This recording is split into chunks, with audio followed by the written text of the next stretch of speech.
tous. Aujourd'hui, je vais développer le sujet suivant. Qu'est-ce que la voyance?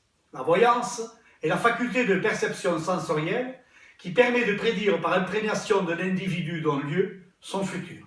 C'est aussi décrypter les mémoires, la psychologie et le caractère d'un être.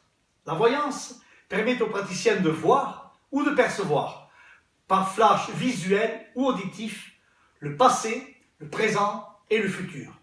Cette capacité donne un accès à des dimensions dites temporelles. Nos corps sont composés de fluides dits éthériques. Ils ont une densité électromagnétique. Le voyant fonctionne comme un récepteur en se connectant à une personne. Il atteint la matrice mémorielle et émotionnelle de l'être, comme s'il se branchait à votre disque dur personnel. Au travers de cela, il va obtenir votre carte d'identité et atteindre votre réseau affectif. Il pourra ainsi capter vos proches, votre lieu de vie ou votre travail. Il fonctionne comme un hacker en téléchargeant vos données privées et les reçoit comme étant siennes. Il pourra ainsi ressentir par empathie vos émotions. La voyance est due à une particularité fonctionnelle de la glande pinéale. En effet, la glande pinéale, logée dans notre cerveau, serait ce que l'on nomme le troisième œil. Concrètement, cette glande endocrine serait, d'après les scientifiques, en relation avec les phénomènes dits paranormaux. Elle est composée de cristaux d'apatite qui fonctionneraient telle une antenne. Grand nombre de spécialistes et scientifiques l'ont étudiée, comme René Descartes par exemple, philosophe scientifique et mathématicien, promoteur du rationalisme moderne, qui affirmait qu'elle était le berceau de l'âme.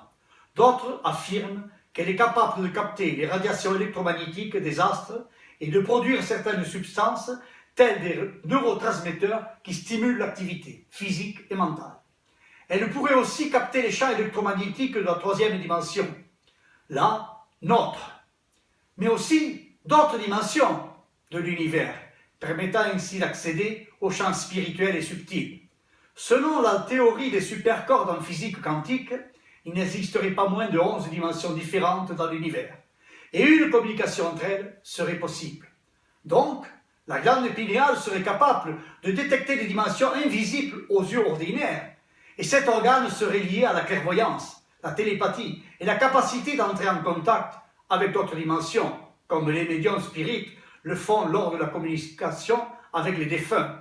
Le chercheur Vol Hart et son équipe ont également découvert que la glande pinéale était un élément sensoriel qui convertissait l'onde magnétique en neurochimie.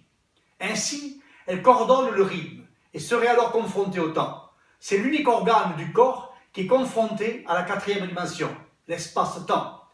Je conclurai par l'hypothèse du docteur Sergio Felipe de Oliveira qui dit que la glande pinéale est un organe sensoriel de la médiumnité, semblable à un téléphone portable qui capte les ondes du spectre électromagnétique provenant de la dimension spirituelle, le lobe frontal procédant au jugement critique du message avec l'aide des autres zones encéphaliques. J'ai donc préféré expliquer la voyance ainsi, car je ne la considère pas comme une arnaque de l'esprit humain, ni comme une capacité dite farfelue. La voyance n'est pas un jouet pour illuminer, comme certains le pensent. Elle ancre ses nobles racines depuis des millénaires dans notre histoire.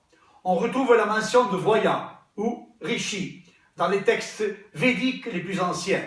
Un amalgame va créer une dévalorisation de cette discipline à travers la commercialisation faite par des cabinets de pseudo-devins qui vont offrir une image décadente et falsifiée de cette capacité particulière.